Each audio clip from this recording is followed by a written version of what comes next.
master to inspire your weekly painting is Giovanni Segantini, a leading Italian artist known for his large pastoral landscapes of the Alps.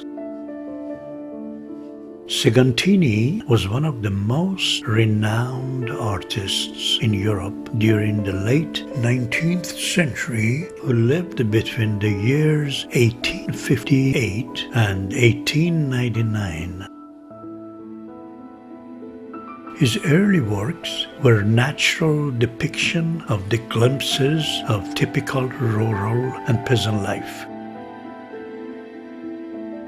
In the artworks of this period, he uses nature as an allegory to present certain reflections and messages.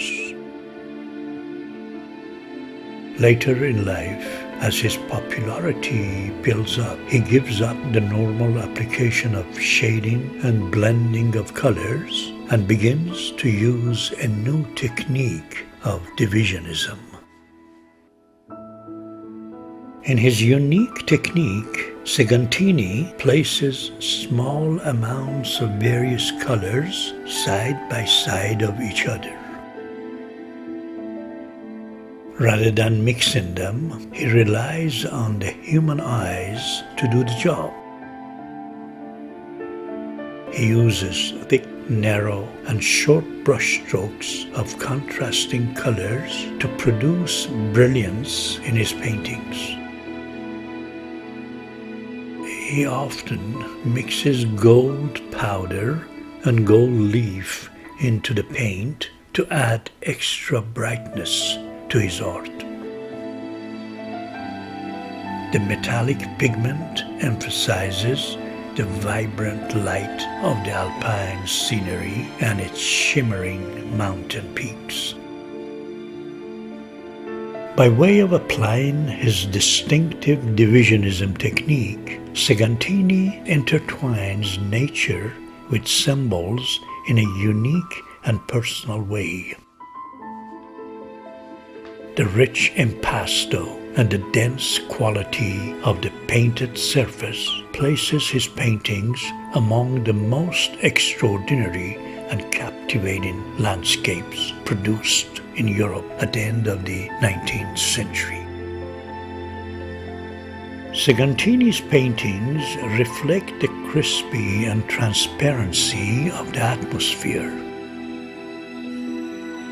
They show the harshness of the rocks, the thickness of the grass, and the roughness of the skin of the animals in a marvelous way. Giovanni Segantini lived a tragic life. His mother died when he was 7 years old. This was such a painful experience that made him to always look for real and symbolic mothers as subjects throughout his entire career. His father remarried and sent the young boy to Milan to be protected by his daughter from a previous marriage and went away in search of a job. He died a year later, making young Giovanni all alone. The period in Milan, however, was not a happy one. The 8-year-old Giovanni was left without the love of family and began closing in on himself. He was arrested as he was begging for food on the streets of Milan and was put in jail until he was 15 years old. Once out, Giovanni settled with a stepbrother and worked in his shop to support himself. He could barely read or write until finally he learned both skills when he was in his mid-30s. To satisfy his passion for painting, Giovanni enrolled in evening classes at the Brera Academy of Fine Arts, but he was thrown out for not having money to pay for his tuition. This did not discourage him, and he continued painting until he had enough artworks to exhibit in public when he was 21 years old. The exhibition attracted the interest of critics and the art lovers and began to develop his popularity throughout the art world.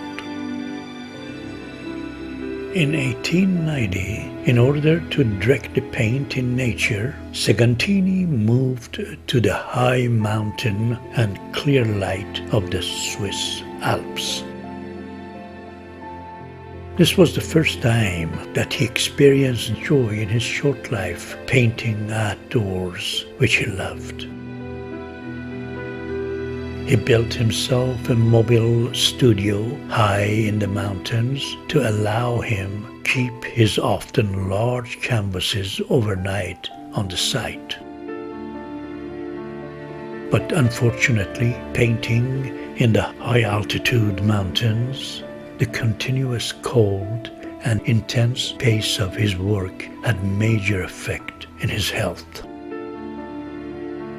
He became ill with acute peritonitis. One day, while painting, he was stricken with an attack, and 2 weeks later, he died at the age of 41. 2 years later, the largest Segantini retrospective to date was arranged in Vienna.